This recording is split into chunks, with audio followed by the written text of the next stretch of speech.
hermanos, damos muchas gracias al Señor por esta oportunidad que nos da de poder congregarnos una vez más alrededor de su palabra. Y como hemos comenzado esta serie ya hace algún tiempo, hoy llegamos a una sección que nos vamos a dar cuenta que esta sección, que en nuestras Biblias están divididas en capítulos y en versículos, nos damos cuenta que no siempre los capítulos hacen justicia al tema. Así que no tengan nunca los capítulos como que aquí ahora comienza una idea completamente diferente. No siempre es así. Para eso es importante nosotros recordar que fue a partir del siglo IX que la Biblia se empezó a dividir como nosotros la tenemos hoy, hasta el siglo XIV, por allá siglo XV, que se empezó a dividir capítulo, versículo, como lo tenemos hoy. Es decir, que la Biblia es un compendio de cada libro, los 66, en su plenitud.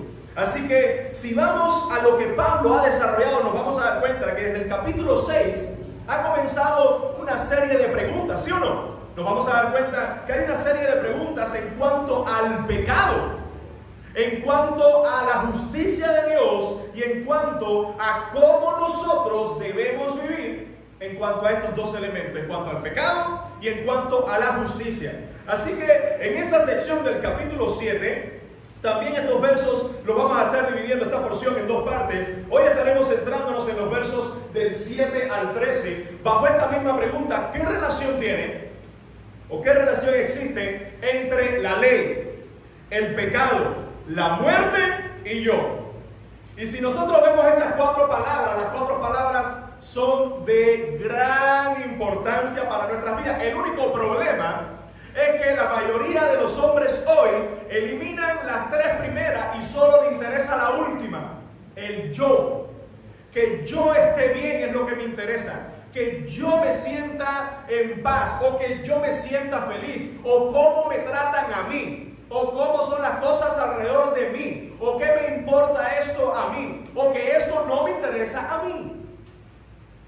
Y viviendo en una sociedad donde el egoísmo está en el centro de los corazones, nos damos cuenta que lo que Pablo escribió hace 2000 años atrás sigue teniendo repercusión para nosotros hoy. Así que hoy vamos a detenernos en estos pocos versos bajo esta pregunta una vez más: ¿qué relación hay entre el pecado, entre la ley, entre la muerte y yo? Pero en ese orden, no poniéndome a mí como lo más importante, como el centro de toda discusión, porque mis amados hermanos, al final, cuando no entendemos la relación que hay entre estos elementos, número uno, es muy probable que no estemos convertidos. Número dos, es probable que estemos convertidos, pero no estemos buscando la santidad y el crecimiento genuino de un creyente. Y número tres, es muy probable que algunos se encuentren perdiendo miserablemente su tiempo por no entender la relación que el apóstol nos muestra en estos versículos sobre estos elementos. Para ello voy a dividir el texto en dos partes. La primera parte será respondiendo con otra pregunta: ¿es la ley pecado? En ninguna manera, en los versos del 7 al 12. Y la siguiente parte que vamos a estar exponiendo es del verso solamente el verso 13. ¿Es el mandamiento muerte para mí? En ninguna manera. De hecho, esa es la misma división que ha hecho el apóstol en cuanto a estas dos ideas. Así que sin más, vamos a la primera parte. ¿Es la ley pecado? Primero, la ley no es pecado, pero sí muestra el pecado. Fíjense cómo dice el versículo 7. ¿Qué diremos pues? ¿La ley es pecado? La pregunta que nosotros nos hacemos: ¿por qué Pablo ha hecho esta serie de preguntas? Note conmigo, por favor. Note conmigo desde el capítulo 6, si tiene su Biblia abierta, es muy importante. El capítulo 6, versículo 1 dice: ¿qué pues diremos? ¿Perseveraremos en el pecado para que la gracia abunde? ¿Cuál es la respuesta de Pablo? En ninguna manera. Primera sección de ninguna manera que presenta. Versículo 15. ¿Qué pues? ¿Pecaremos porque no estamos bajo la ley, sino bajo la gracia? Respuesta: en ninguna manera. Versículo 7 es este que tenemos aquí, que tiene la sección en ninguna manera. Y fíjense en el verso 13, volvemos a ver la misma fraseología: en ninguna manera. Por eso vamos a detenernos hoy en estos versículos del 7 al 13, para notar que Pablo continúa mostrando a la iglesia qué pasa con el pecado. A este punto, es muy probable que algunos estén pensando o estén llegando a la conclusión de que la ley es pecaminosa. ¿Por qué? Porque si vemos los capítulos anteriores, no ha quedado un solo ente, no ha quedado judío que sea justo, no ha quedado gentil que sea justo, no ha quedado hombre bajo el cielo que sea justo.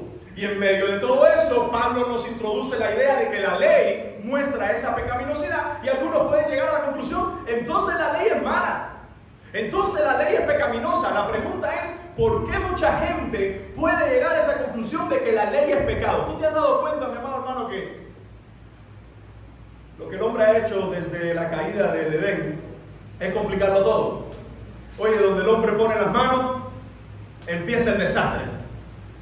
Y el hombre es tan malo que los medios que Dios nos ha dado para llegar a Él, es decir, nos ha dado a Jesucristo, nos ha dado la iglesia, nos ha dado el evangelio para que sea predicado, nos ha dado la oportunidad de salvación. ¿Qué es lo que hace el hombre con todo lo que Dios nos ha dado cuando le da la espalda? Pues hay guerras que dice el hombre, si Dios existe, ¿por qué hay guerra? Fíjense, Dios da medios de gracia y el hombre que rechaza a Dios vuelve esos medios de gracia ¿en qué? En maldiciones. ¿Quién dijo que Cristo vive, que Cristo existe? Eso es una fanaticada. El único que puede dar salvación, el único que puede dar perdón. ¿Y qué hace el hombre con lo que da Dios? Lo rechaza. Y no solo, para colmo, no solo lo rechaza, sino también que lo cambia por cosas que consideran malas. Así que Pablo evidentemente ha llegado a una pregunta que algunos ya podían estar pensando en la iglesia de Roma. ¿Es la ley pecado? Después de hablar de cómo hay pecado en nuestras vidas, después de hablar de cómo hay pecado que uno lucha constantemente, de cómo la ley lo que hace es condenar el corazón de la persona, Pablo llega a la pregunta, ¿la ley es pecado? La respuesta una vez más es ese megenoito. Es una respuesta tajante que es de ninguna manera, no existe posibilidad. No hay ni una sola posibilidad de que la ley sea pecaminosa. La pregunta es, ¿qué es la ley? Cuando Pablo está diciendo la ley, este término, déjeme señalarlo por acá, este término que usa Pablo aquí, ley, ¿qué es lo que piensa la audiencia, es decir, los creyentes en Roma cuando escuchan el término ley? Según lo que Pablo ha venido exponiendo desde el principio de su carta, ¿qué es lo que viene a la mente de los romanos cuando escuchan la palabra ley? No necesariamente. ¿Qué es lo que viene a su mente? Amor. No necesariamente. Pensemos no nosotros en nosotros. Pensemos en ellos, porque la carta se le escribió a ellos. Así que para entenderla yo, tengo que entenderla como la entendieron ellos. Y eso es uno de los grandes problemas de la iglesia contemporánea, que tomas la Biblia y quieres interpretarla para ti en tu contexto sin ver el contexto de ellos. Hay que ver el de ellos, porque el Señor se le escribió a ellos, con repercusión después para nosotros. ¿Qué venía a la mente de los creyentes en Roma cuando se decía la palabra ley? ¿Qué venía? ¿Un libro? ¿Una canción? ¿Un profeta? ¿Qué era lo que venía? Moisés, pero más que Moisés, ¿qué venía? Eso no se corresponde con los dos mandamientos. Sí, venían los mandamientos del Señor, los principales, pero ¿qué venía? ¿Qué libro? Vamos a hablar de literatura. ¿Qué literatura venía? La tabla de la ley. Sí, pero no solamente la tabla de la ley, porque en la tabla de la ley tenemos 10 mandamientos, pero son 613. ¿Qué venía? Cuando ellos escuchaban la ley es pecado. ¿Es la ley pecado? Voy a hacer la pregunta de otra forma, por favor, no todos a la vez. ¿Qué texto inspirado tenían los creyentes del primer siglo en sus manos? Completo. El Antiguo Testamento, o lo que conocemos como la Tanakh, Torah, Nevi'im, Ketuvim, o los escritos, es decir, la ley, los profetas y los escritos. Lo que nosotros tenemos como 39 libros, que los hebreos lo dividían por 22 libros, algunos de ellos los pegaban. Entonces, cuando Pablo está hablando, ¿es la ley pecado? No solo se está centrando en los 10 mandamientos, sino que se está centrando en toda la historia que nosotros conocemos hoy como Antiguo Testamento, que ellos nunca le llamaron así. sino que ellos le hablaban, es la ley, es decir, lo que Dios ha dado a Moisés, pero también ha dado a los profetas. ¿Es eso pecado? ¿Qué peligro hay en esta discusión si la respuesta es sí? ¿Qué peligro hay en esta discusión si la respuesta sí es pecado? ¿Hay algún peligro? ¿Quién dio la ley? La dio Dios. Si la da Dios y es pecaminosa, entonces ¿qué convierte eso a Dios? En pecaminoso. ¿Cuál es el propósito de la ley? Entonces empieza a cambiar la estructura. Y quiero que pensemos, amados hermanos, que la iglesia a la que se le escribe esto no es una iglesia judía. Tiene judíos convertidos, pero no es netamente judía. Es decir, es una iglesia que está plagada de gentiles que se han convertido también al cristianismo. Y en el trasfondo de ellos, lo que está haciendo Pablo es llevarle a pensar en lo que muchos de ellos a esa altura dicen, bueno, al final la ley es pecado. Al final esto no hay solución de ninguna forma. Pablo dice, de ninguna manera. Y fíjense la explicación. Dice, no es pecado la ley, no tiene un solo ápice de pensamiento positivo de pensar que es pecado. ¿Por qué? Porque evidentemente lo que Pablo ha expuesto hasta aquí no es que la ley es pecado, sino que la ley, ¿qué es lo que hace con nuestro pecado? Lo pone al descubierto. Y fíjense cómo dice la siguiente fracción: pero yo no conocí el pecado sino por la ley, porque tampoco conociera la codicia si la ley no dijera no codiciarás. Y vamos a detenernos un momento aquí, porque hay que reconocer que a veces Pablo, cuando nos está escribiendo estos elementos, uno como que se queda perdido. Recordemos algo, hermano. Uno de los trasfondos de Pablo es que él es un maestro judío. Y él usa mucho la retórica que usaban entre los judíos, pero también entre los romanos, se hizo muy famosa.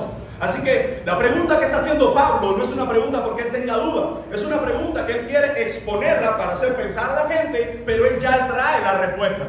Así que en medio de la pregunta, él dice, ¿es la ley pecaminosa? ¿Es la ley desagradable ante los ojos de Dios? ¿Es la ley abominable a Dios? Dice, de ninguna manera. No podemos decir que la ley es pecaminosa, y debemos entender en primer lugar porque ella viene de Dios, porque fue dada por Dios. Ahora Pablo entra en un aparente dilema.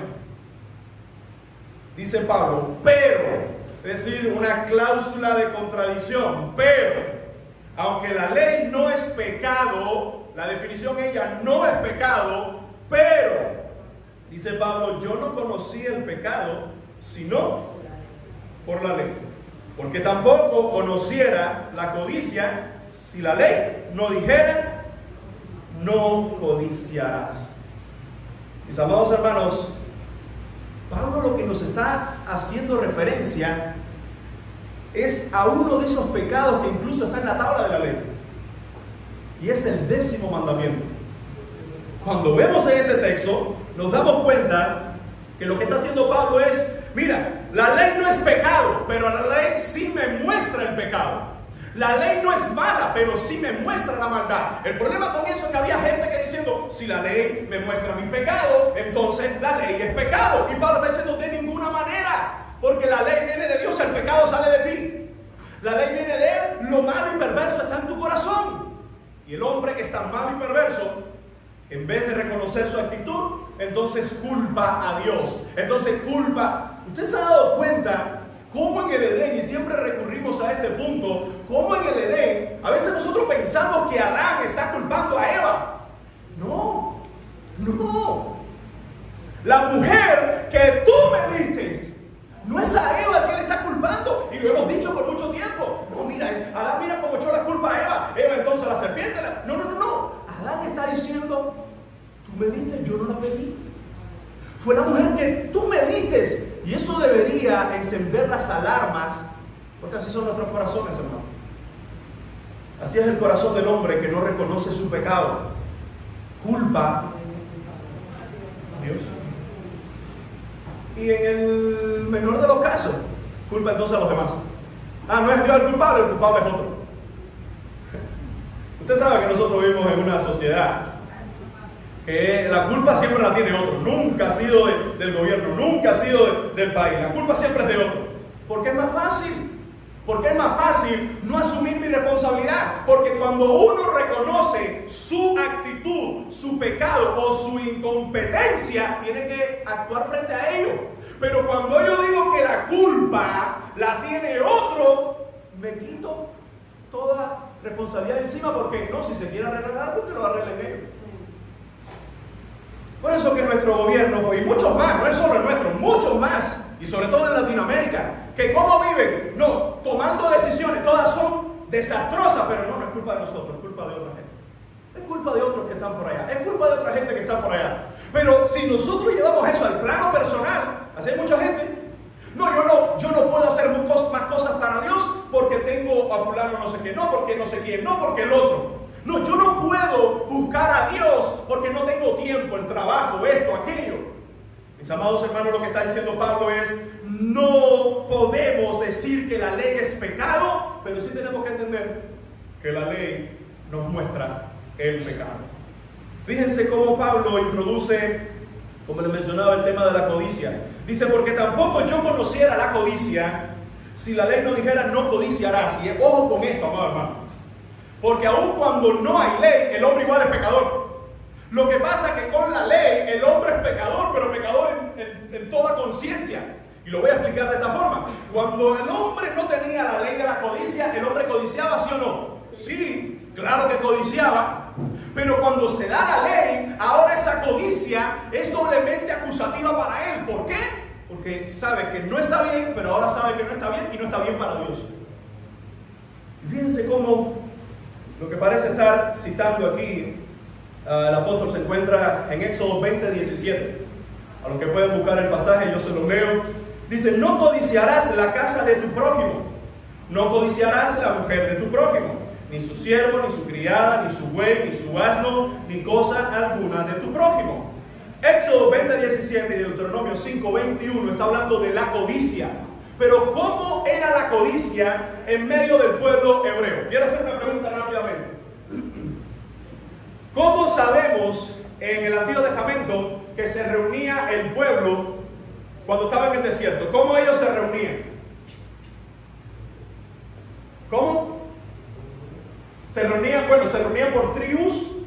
Ellos acampaban cada uno en donde se ponía la bandera de cada tribu y sobre todo ponían el tabernáculo en el medio y se reunían alrededor del tabernáculo. La nube estaba por el día, la columna de fuego estaba por la noche y cuando se levantaba esa nube, esa columna salía. Y esto es importante porque ¿quién era el prójimo entonces de un hebreo en su cabaña? ¿Quién era el prójimo?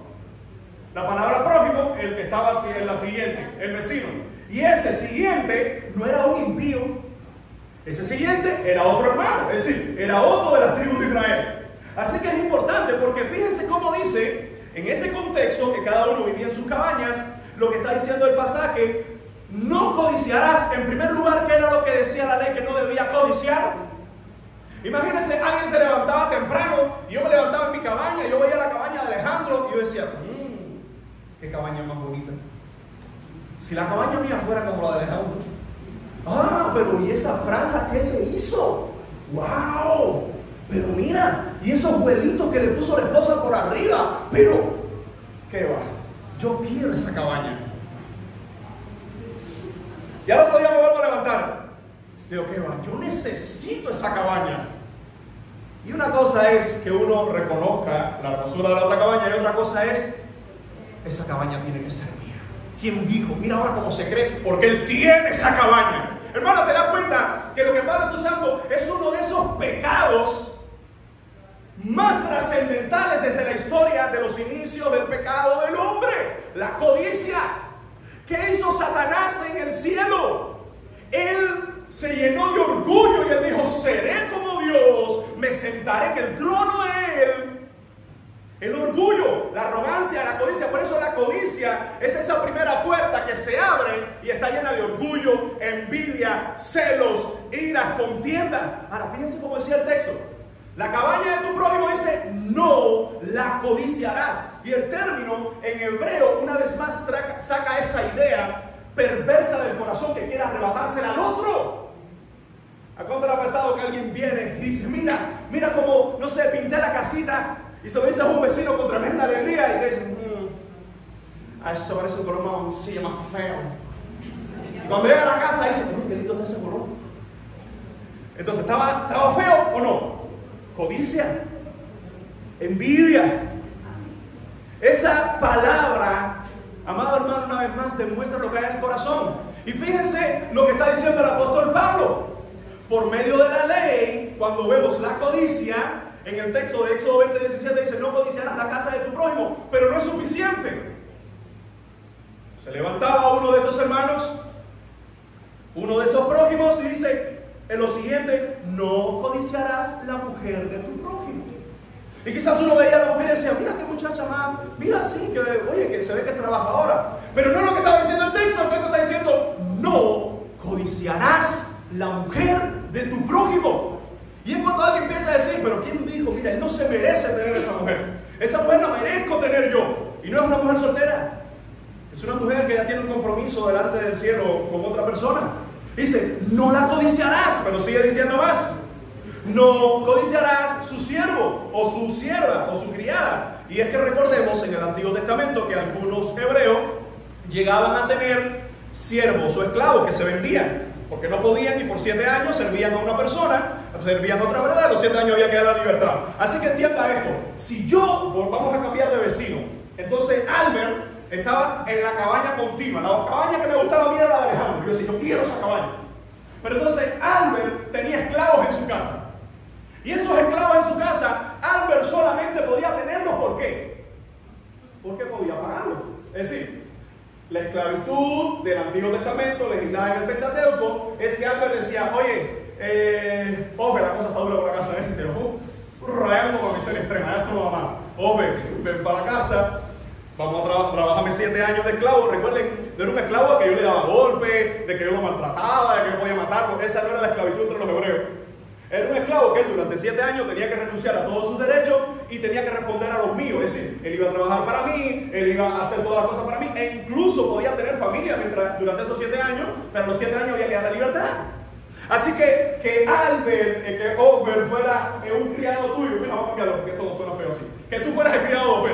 Entonces, Obed tiene más cara de amo que tú. Entonces, Obed es el millonario de la tribu y él tiene unos cuantos negocios, tiene muchas ovejas. Y a veces decía, oye, la carpintería está dura, compadre. Ya por la corriente no puedo hacer cabañas, no puedo hacerle barquitas a la gente, me hace falta venderme. Y él se vendía. Mientras más esclavos pudiera tener un judío, un hebreo, en el Antiguo Testamento era que era más pudiente. Fíjense cómo el texto dice, no codiciarás el esclavo de tu prójimo. Porque yo decía, wow, mira cómo él tiene trabajadores y yo aquí reventándome yo solo.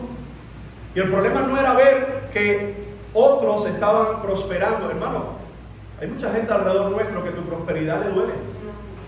Tristemente hay mucha gente alrededor nuestro, y yo he visto a veces vecinos que arreglan su casa compitiendo con el otro, no porque le gusta arreglarla. Este pintó, no había pintado en 16 años, tú pintaste, el otro día le está pintando, no, hay que pintarlo. Y no es porque quería pintarla, es porque competencia, codicia. Y dice el texto, no codiciarás ni el esclavo, dice ni su buey, y fíjense esto, ni su asno, ni cosa alguna de tu prójimo. La idea era desde lo que tiene el prójimo, tanto en personas como su esposa, como los que sirven en la casa, como los animales, que era la forma de la pertenencia. Mis amados hermanos, dice el apóstol Pablo, yo no conocía el pecado sino por la ley, porque tampoco conociera la codicia. Y ojo con esto, porque Pablo no está diciendo que sin la ley la gente no pecaba, la gente igual pecaba. Vemos a Noé. Amados hermanos, Noé, cómo era el ambiente pecaminoso en el contexto de Noé, tanto así que vino un diluvio. Lo que Pablo está diciendo, que la ley viene a mostrar lo que está en el corazón. Y el mejor ejemplo que encontré mientras oraba y preparaba este texto, este mensaje, es este. Piensa por un momento que tienes a tus niños pequeños. Tienes un niño pequeño y ves un toma corriente. Viene a tu mente que tú cuando eras niño yo metí una llave en el toma corriente y ya con 7, 8 años, y no puedo hablar mucho de eso porque le doy idea a las mías, pero imagínense que las niñas están corriendo y están el sitio ahí riendo con todas las niñas ahí en los toma corriente, y tú vas al toma corriente. Ellas no lo han visto, pero tú de pronto le dices, tú sabes que hay una posibilidad de que en cualquier momento metan algo ahí en el toma corriente. Pero tú simplemente le dices, no metas. Y mira la actitud. El niño está corriendo, está en otra cosa y dice, no metas los dedos en el toma corriente. Toma corriente. ¿Sí o no?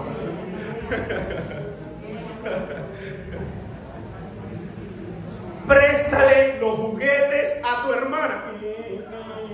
Es todo lo contrario. La pregunta es, ¿por qué? Puede que tú no le digas que no meta los dedos en el toma corriente, igual los mete. Pero ¿qué ocurre cuando hay una ley? ¿Qué ocurre con esa ley? La ley, ¿cuál es el propósito? Evitar un accidente. Pero ¿qué es lo que provoca la ley en un corazón pecaminoso? ¿Por qué será? ¿Y por qué yo no puedo hacerlo? ¿Será que me estoy perdiendo de algo?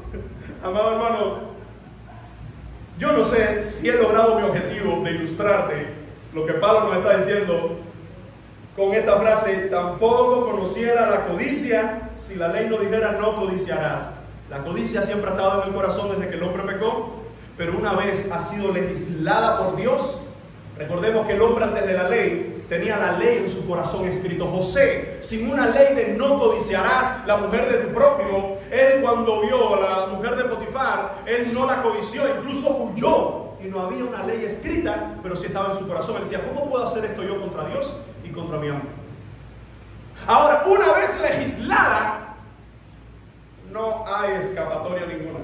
¿Por qué razón? Porque aún legislada la ley, el pecado continúa para ahora se hace visible y se hace incluso más llamativo. Incluso no sé cuándo le pasó en la etapa de cortejo cuando fue a conquistar a su esposa y quizás buscó, vio y se dio cuenta y dice, esta es la más difícil de todas. Esta es la que siempre está ahí y nunca le hace caso a nadie y nunca le mira a nadie. Y dice, esa es la que yo quiero para pasar el resto de mi vida. No sé si a alguien le pasó así. Algunos de nosotros sí. Mirábamos a alguien que decía, oye, pero... Mis amados hermanos, lo que el apóstol nos está mencionando en esta frase sobre la ley, por eso puse este subtítulo encima: la ley no es pecado, pero sí me muestra el pecado. Por eso el hombre hoy no solo le da la espalda a Dios, sino a las cosas de Dios. Porque el hombre sabe que al tener que darle la cara a Dios, tiene que enfrentar ¿qué cosa? Su pecaminosidad. Así que fíjense cómo dice esta siguiente sección: el pecado por medio del mandamiento nos da muerte. Miren el verso 8, dice Pablo, mas el pecado, tomando ocasión por el mandamiento, produjo en mí ¿qué cosa? Toda codicia, porque sin la ley el pecado está muerto. Una vez más Pablo, está argumentando la palabra codicia, esa palabra que vemos aquí una vez más repetida. Déjame señalársela. Esa palabra codicia viene del griego epithumias. Escucha bien, porque esa palabra se traduce como pasión. A veces nosotros decimos, estoy apasionado por Jesucristo. Claro, es en un contexto positivo, pero cada vez que aparece esta palabra en el Nuevo Testamento, en la mayoría de sus casos, está siempre en un contexto negativo. Y se traduce en Santiago como pasiones pecaminosas o concupiscencias. Te lo digo de una forma más sencilla: la codicia es eso tan perverso que hay en nuestros corazones y que luchamos todos los días. Porque no es lo mismo que yo vea a mi hermano prosperar y digo, gloria al Señor. Porque quizás veo ahora su casa pintada, pero no sé lo que le pasó o cuánto trabajo pasó para tener la casa así bonita. Quizás veo que ahora tiene una planta, no sé, en su casa y más que decir, ay, ¿por qué yo no tengo? Recuerden, hermano, una vez más, nuestro contexto nos ayuda. Recuerden que una de las doctrinas que se ha fundamentado aquí en las últimas 6 décadas es la doctrina de la envidia. No es la doctrina de que yo voy a prosperar. La doctrina es, ¿y por qué ese barrio ahí tiene corriente y yo no? ¿Por qué no se la quitan a ellos? Esa es la doctrina de la envidia. Cuando debería ser, ¿y por qué no me la ponen a mí? ¿Y por qué ese puede tener ahora una bicicleta y yo no? ¿Por qué no se la quitan? Y si es ilícita, no, porque tú no trabajas para tenerla. Entonces, en esa condición que la sociedad influencia más y más tenemos que entender que lo que Pablo nos dice en esta frase es porque sin la ley el pecado está muerto. La idea es que cobra toda relevancia la palabra del Señor en nuestras vidas cuando nos damos cuenta que todo lo que nos rodea, amado hermano, es un aliento a ir contra las cosas de Dios. Fíjense cómo dice el versículo 9: y yo sin la ley viví en un tiempo, dice Pablo, pero venido el mandamiento, el pecado revivió y yo morí. La idea que Pablo nos está recalcando en este versículo 9 tiene varias interpretaciones. Cuando él dice, pero que sin la ley el pecado está muerto, dice, yo sin la ley viví en un tiempo, eso ha causado dudas en muchos exégetas, es decir, en muchos estudiosos. ¿Por qué? Porque algunos creen incluso que Pablo ahí está hablando de Adán. Algunos creen que Pablo está diciendo, porque yo, como si fuese Adán, vivía sin la ley un tiempo, pero venido el mandamiento, entonces el pecado revivió y yo morí. No parece ser del todo correcto que sea solamente Adán. Algunos creen que es la nación de Israel, diciendo, yo como nación viví sin ley un tiempo, pero venido el mandamiento, el pecado revivió y yo morí. Otros creen incluso que solo Pablo está hablando de él, pero antes de su conversión. Te doy el resumen más lógico desde la interpretación que encontré. Pablo está hablando de él, y puede ser que mencione cada una de estas etapas, pero lo que está resaltando es él con una naturaleza que cuando uno no tenía al Señor, cuando uno no conocía a Cristo, uno creía que hacía las cosas bien, ¿sí o no? ¿Cuántos creían que eran buenas personas, que eran unas personas correctas antes de conocer al Señor? Yo decía, yo no le hago mal a nadie, yo ayudo a todos los que están a mi alrededor, yo comparto, si puedo compartir con alguien dinero, muchos de los que están aquí quizás vienen de esa escuela de que yo también era una buena persona. Pero ahora nos damos cuenta que lo que Pablo está usando es el ejemplo de toda la humanidad cuando está aparte de la ley.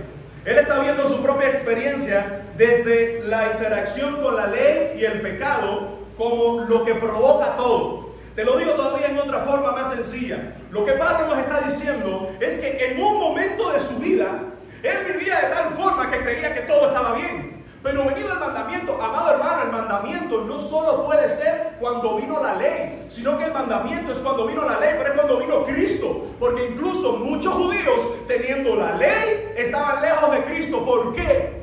¿Porque la ley era pecado? No, pero olvidaron la esencia de la ley. ¿Cuál es la esencia de la ley? Como leyó nuestra hermana en el devocional, en Gálatas 3, la ley vino a ser, ¿qué cosa? Nuestro pedagogo. Ponga en su Biblia, en esa, si es la Reina Valera la que usa, en la palabra ayo, ponga entre paréntesis, pedagogo o pedagogo. En otras palabras, la ley vino a ser nuestro acompañante temporal. Tenía un propósito, tomarnos de la mano hasta que viniera Cristo. Una vez venido Cristo, nos damos cuenta, amados hermanos, que todo lo que hay en nosotros separado del Señor es pecado. Todo lo que hicimos nosotros antes de tener a Dios en nuestras vidas es pecado, aún cuando hicimos cosas buenas. Tanto así que uno de los profetas del Antiguo Testamento escribió uno de los textos más agresivos y más pictóricos para aquellos que creen que lo que hacen es bueno ante Dios. Hace 2 años, me vino a Alejandro y a Gerson hace 2 años, estuvimos en un campamento de universitario. Yo terminé de predicar y alguien se acercó a Alejandro, le dijo, ¿tú sabes lo que es no venir tan lejos aquí para que me digan que yo soy una íntima sucia? Cuando yo prediqué, tocamos el pecado del hombre y tocamos Isaías. Cuando dice que nuestras justicias son, ¿qué cosa? Trapos de inmundicia. Busquen los diccionarios que era un trapo de inmundicia y es pictóricamente desagradable. Es decir, ya no voy a dar más comentarios de aquí para allá. Ya usted sabe lo que es. Dice Isaías que nuestras justicias ante Dios se convierten en cosas abominables. Y solo darte un dato del Antiguo Testamento, cuando una mujer estaba en su periodo menstrual, evidentemente usaba esas cosas, esos trapos, pero no solo era que ella era inmunda, sino que todo lo que tocaba era inmundo. Se acostaba en la cama, cama inmunda. Tocaba un hombre, hombre inmundo. Tocaba un perro, perro inmundo. Se sentaba en el suelo, suelo inmundo. así de desagradable era esa ley ceremonial, esa ley que develaba lo que había que hacer la mujer en su periodo menstrual. Hermano, entendámoslo de esta forma. Pleno siglo XXI. Toda persona que hace cosas, por muy buenas que puedan ser, si no son por medio de Cristo, si no son por medio de la gracia de Cristo, son cosas detestables ante Dios. ¿No te hemos dado cuenta que Dios no necesita nuestras obras? Son nuestras obras las que salen por agradecimiento de la salvación de Dios en nuestras vidas.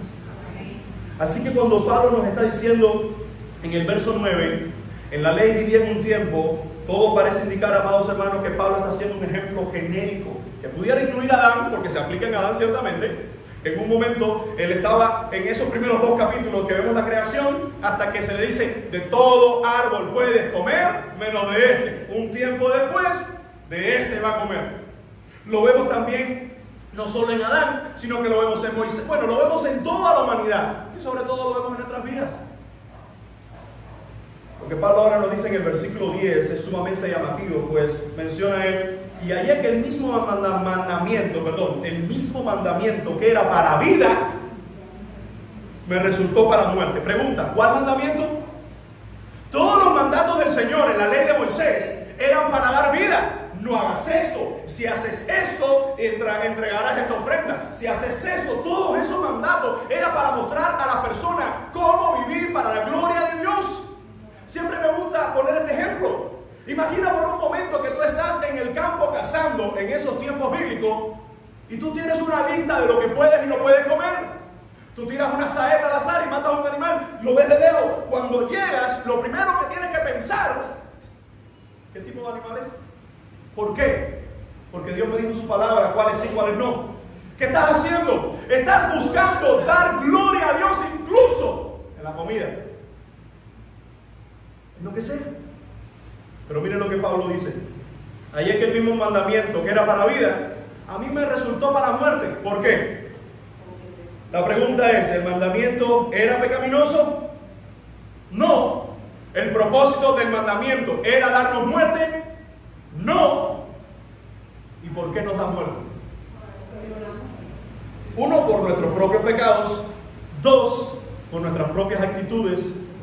3, sobre todas las cosas, porque no hay nada bueno en nosotros que podamos dar a Dios que no haya venido del primero. Mis amados hermanos, lo que Pablo nos está mostrando en este versículo 10 y 11, fíjense cómo dice el 11, porque el pecado, tomando ocasión por el mandamiento, me engañó y él me mató. Te lo voy a tratar de ilustrar de esta forma. Pablo está hablando de el pecado, el mandamiento. ¿Y qué está diciendo? Lo que hizo el mandamiento, ¿qué cosa era? ¿Para qué venía el mandamiento? Para darme vida, para mostrarme cómo agradar a Dios. Pero recordemos, amados hermanos, lo que dijo uno de los apóstoles en el libro de los Hechos. Le dijo, nosotros hemos tratado de cargar con esto y no hemos podido, ni nosotros ni nuestro padre. ¿Y a qué se estaba haciendo referencia? A la circuncisión, a guardar la ley de Moisés, a guardar Shabbat, a todo lo relacionado con la ley de Moisés. Y lo que nos está diciendo el apóstol en este versículo es que todo lo que Dios nos dio tenía como propósito darnos vida, pero ¿qué fue lo que provocó en nosotros? Muerte. La pregunta es, ¿de qué forma? Dice, el pecado tomando ocasión por el mandamiento me engañó y por él me mató. ¿Qué fue lo que hizo Satanás con Eva en el Edén? Según la explicación de Pablo en el Nuevo Testamento, ¿qué ocurrió con Eva? Fue engañada. Dice el Pablo, escribiéndole a Timoteo, que Eva fue engañada. ¿Y cómo fue engañada Eva? ¿Cómo fue? Había un mandamiento. ¿Cuál era el mandamiento? No, de todo árbol puede comer, menos de este. El día que de él coma, ciertamente morirás. Estaba el mandamiento con su consecuencia. ¿Cuál fue la tentación? Así que Dios nos ha dicho que puede comer de todo. La tentación está, miren hermano, siempre las propuestas de Satanás van a estar estrechamente ligadas con los mandatos del Señor. No es tentación para mi vida aquello que no es una propuesta, fallarle a Dios. El problema con eso es cuando tú no tienes el discernimiento de saber si lo que está viniendo a tu vida es una tentación o es un mandato de parte del Señor. Lo que pasa con eso es que mucha gente, buscando su codicia, buscando su propio ego, confunden el mandato de Dios con sus propios pecados. Te lo pongo más fácil. Una persona va a buscar trabajo y el trabajo completamente le desacredita congregarse. No puedes congregarte y dices, ay, no, todo debe ser del Señor, porque la divisa es tremenda, porque los beneficios son tremendos. La pregunta es, ¿eso te va a hacer bien para tu vida? ¿Tú crees que Dios va a poner algo en tu vida, propuestas atrayentes a tu vida, que te aleje de Dios, que te aleje de tu familia, que te aleje de tus hijos, que te aleje de congregarte, de servir al Señor? Por eso muchas veces he hablado con personas, hermanos, el problema no está en irse a los Estados Unidos, el problema está en irse y dejar a Dios. Porque si te vas con Dios, entonces entiende que lo más importante en tu vida es agradar a Dios. Lo que Pablo nos está mostrando, y fíjense ahora cómo él pasa a esta tercera sección: la ley es santa, el mandamiento es santo, justo y bueno. Dice, de manera que la ley, a la verdad, ¿qué cosa es? Santa. ¿Por qué la ley es santa? Y hay mucha gente que dice, no, yo no voy a tu iglesia porque ahí prohíben muchas cosas. Yo no sé usted, hermano, pero uno comienza a ver los mandatos del Señor diferentes cuando experimenta la salvación. Porque antes de ser salvo, uno ve los mandatos como ¿qué? Como cargas. Ah, entonces si vengo a la iglesia ya no puedo fumar. Ah, si vengo a la iglesia entonces ya no puedo coger el dinero y decirle al jefe otra cosa. Ah, si vengo a la iglesia entonces, no, tú puedes hacer cualquier cosa. ¿Quién te dijo? Tú puedes hacer lo que tú entiendas, pero consecuencias hay. Mas cuando uno es salvo por la gracia de Jesucristo, se da cuenta entonces que los mandatos ahora no son cargas, son bendiciones para nuestras vidas, porque nos ayudan como una oveja que va por el redil, nos ayudan a tener líneas, no cruzar esta línea, no cruzar esta línea, no cruzar esta línea. Y no porque si la cruzo pierdo mi salvación, sino porque no quiero desobedecer a mi Dios, porque viví toda mi vida haciéndolo y creía que estaba bien. Así que lo que Pablo nos dice de la ley a la verdad, la ley es santa. ¿Por qué? Porque la dio el Señor.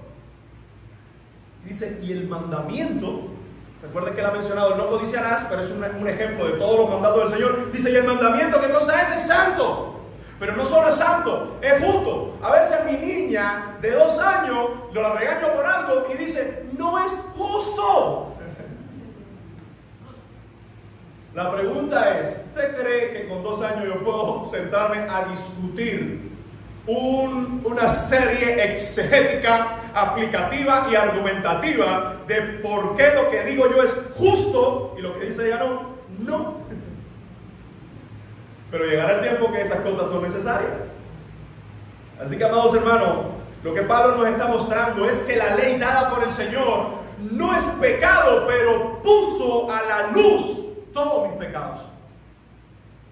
Así que después de hacer esa pregunta, ¿es la ley pecaminosa? No, pero me muestra el pecado. Y no solo me muestra el pecado, sino que por medio de la ley el pecado cobra fuerzas. Y si me dejo arrastrar, no solo me engaña, sino que me mata por completo. La ley es santa, aún cuando nos muestra nuestro pecado. Entendamos que vivimos en una condición rebelde por naturaleza.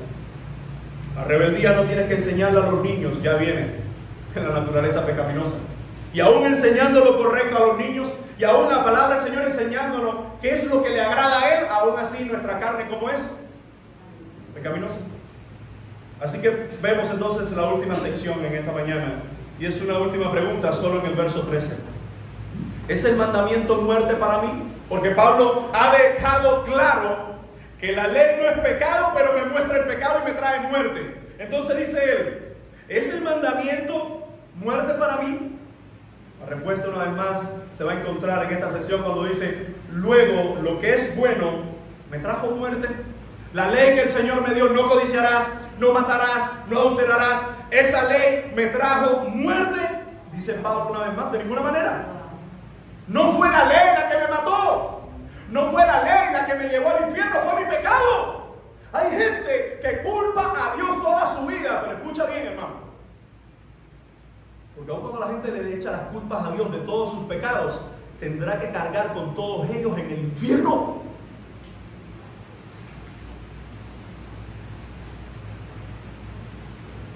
¿Qué pasará con esa persona que pasó toda su vida justificando sus pecados? ¿Qué pasará con esa persona que incluso dentro de una congregación pasó toda su vida justificando sus actitudes?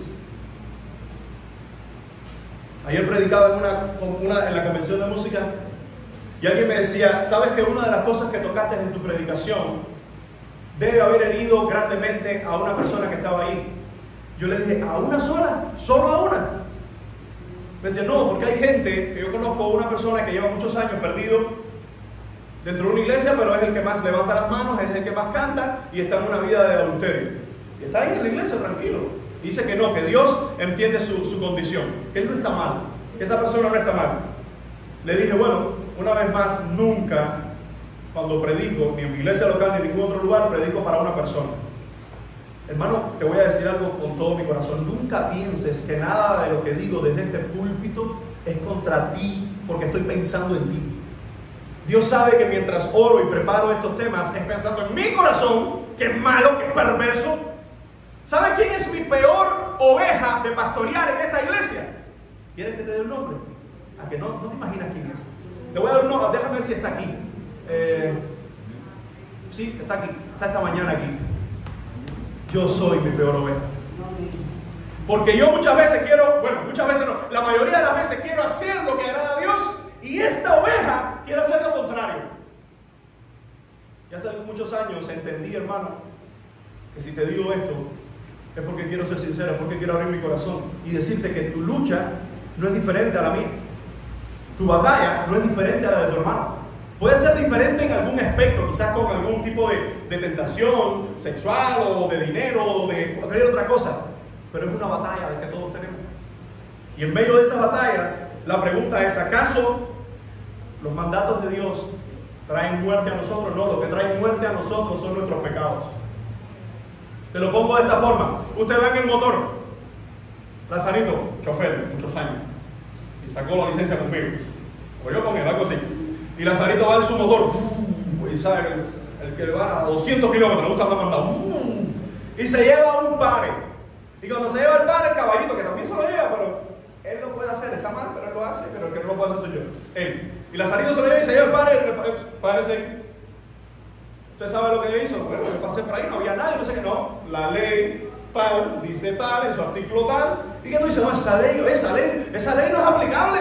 Porque esa ley es la tendencia normal. De hecho, aquí tenemos varios discutidores argumentativos cuando lo para un oficial de la calle. No, mira, no, que entiéndeme. No, pero en realidad esto no. ¿A cuánto le ha pasado? A varios, ¿eh? Entonces, es ese momento donde uno quizás quiere discutir contra la ley. No, esa ley no sirve. No, la ley no es la que nos sirve. Lo que nos sirve fue tu actitud. Lo que nos sirve fue tu indisciplina. Justo eso está diciendo Pablo. No ataquemos la ley, porque si atacamos la ley, si desprestigiamos la ley, si decimos que es pecaminosa, estamos diciendo que su autor es pecaminoso. No ataques a dirección opuesta. Lo que está mal aquí con nosotros somos nosotros. Así que el apóstol nos está diciendo en este versículo, de ninguna manera el pecado es muerte para nosotros. ¿Cuál es la respuesta que da? Y la explicación, dice el verso 1, la segunda parte, sino que el pecado, para mostrarse pecado, produjo en mí la muerte por medio de lo que es bueno, a fin de que por el mandamiento el pecado llegase a ser sobremanera pecaminoso. Lo que Pablo está diciendo aquí, que el pecado estaba en nosotros y éramos pecadores antes de conocer al Señor. Cuando escuchamos el mandamiento, cuando escuchamos la ley de Dios, el pecado lo único que hizo, ¿sabe qué fue? Todavía salir más a flote. Fíjense, sino que el pecado, para mostrarse pecado, produjo en mí La muerte por medio de lo que es bueno. Es decir, el pecado se mostró en mí por medio de los mandatos del Señor, a fin de que por el mandamiento el pecado llegase a ser sobremanera pecaminoso. Hermano, de la forma más sencilla, como si fuera un niño pequeño cuando le explicamos a nuestros hijos sobre el pecado. Nuestro pecado no es nuestro amigo. Nuestro pecado no solo nos separa de Dios, sino que nos arrastrará hacia el infierno. Le digo esto porque a veces uno es condescendiente con lo que no debe ser condescendiente. Pero yo hice esto, pero hay que entenderme. Yo también tengo problemas en el matrimonio. No, yo hice esto, pero en realidad yo tengo que, hay que comprenderme. Yo estaba pasando por... Y uno empieza en esa autolástima. Uno empieza a decir, lo que tú dijiste, Señor, en tu palabra no sirve. Porque en realidad yo no soy tan así, tan malo. Así que lo que el apóstol, mis amados hermanos, ha hecho en estos versículos es mostrarnos, bueno, ¿para qué sirve la ley? La ley fue dada. Voy a leer, la hermana leía este texto. La ley dice, Gálatas 3:20, Gálatas 3:23, nos habla de que vino a ser nuestro ayo hasta que vino Cristo. De la forma más sencilla, amados hermanos, lo único que hay en nuestras vidas que pueda agradar al Señor se llama Jesucristo. Aquel que ha puesto su Espíritu Santo en nosotros es el que nos recuerda que es por medio de Cristo y solo por Cristo que nosotros hoy podemos ser hallados santos delante de Él. No pelees más contra los mandatos del Señor. No pelees más contra la Biblia. Tristemente hay mucha gente que tiene su Biblia pero la tiene de adorno, porque no la cree, no la vive. Quizás la lee, pero ni la interpreta ni la practica. Amados hermanos, la pregunta es, ¿qué relación existe entre la ley, el pecado, la muerte y yo? La relación es que la ley lo que hace es manifestar más mi pecado. La relación es que el pecado lo que hace es separarme completamente de Dios y enviarme a la condenación eterna. La muerte es lo que yo me busqué, no lo que Dios me dio, sino lo que yo me busqué por mi pecado. Es mi culpa. No es culpa de Dios que mucha gente termine en el infierno. No es culpa de Dios que mucha gente será lanzado al lago de fuego y azufre. Es culpa tuya y mía. Ninguno de los que están en el lugar de condenación hoy puede decir fue culpa de. No, es su culpa. ¿Y qué relación hay entre todos estos elementos y nosotros? Bueno, que la ley muestra mi pecado, que mi pecado me envía al infierno, que el infierno es lo que merezco, pero por medio de Cristo hay perdón para nuestras vidas. Por medio de Cristo hay perdón para nuestras almas. Y como hemos dividido las dos secciones, así mismo terminamos. ¿Es la ley pecado? De ninguna manera. ¿Es el mandamiento del Señor muerte para mí? En ninguna manera. Mis amados hermanos, el Señor, por medio de su gracia, por medio de su evangelio, nos da perdón a nuestras vidas. No te deslices con prácticas que deshonran el nombre del Señor. No te conformes con cosas que tú sabes, que yo sé, que desagradan al Señor. El pecado no solo destruirá tu vida, sino que el pecado te llevará a la condenación eterna. Más Jesucristo es aquel que nos perdona.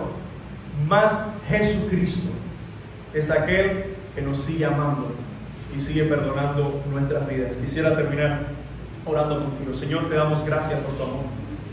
Gracias por tu evangelio. Gracias por Jesucristo. Y gracias, amado Dios, porque solamente en ti hay perdón para nuestras vidas. Te rogamos por tu iglesia en esta mañana congregada. Si hay alguien en medio nuestro que necesita, Señor, tomar decisiones radicales sobre tentaciones que están siendo cada vez más fuertes, ayúdanos a todos nosotros, Señor. Y si hay alguien aquí que se ha estado alejando, Señor, de ti, rogamos que seas con su corazón, con su alma, porque tú eres perdonador. Tú no eres un juez injusto, tú eres nuestro juez que a la vez es nuestro Padre amoroso. Por eso te suplicamos, Señor, que seas con tu iglesia. Ayúdanos a toda tu palabra, Señor, y el mensaje de esta mañana. No solo a recepcionarlo, sino, Dios mío, a poder rumiarlo cuando regresemos a nuestras casas, cuando estemos en nuestro tiempo de oración contigo a solas. Señor, ayúdanos a agradarte con todo lo que somos. En el bendito nombre de Jesús te damos gracias. Te decimos amén.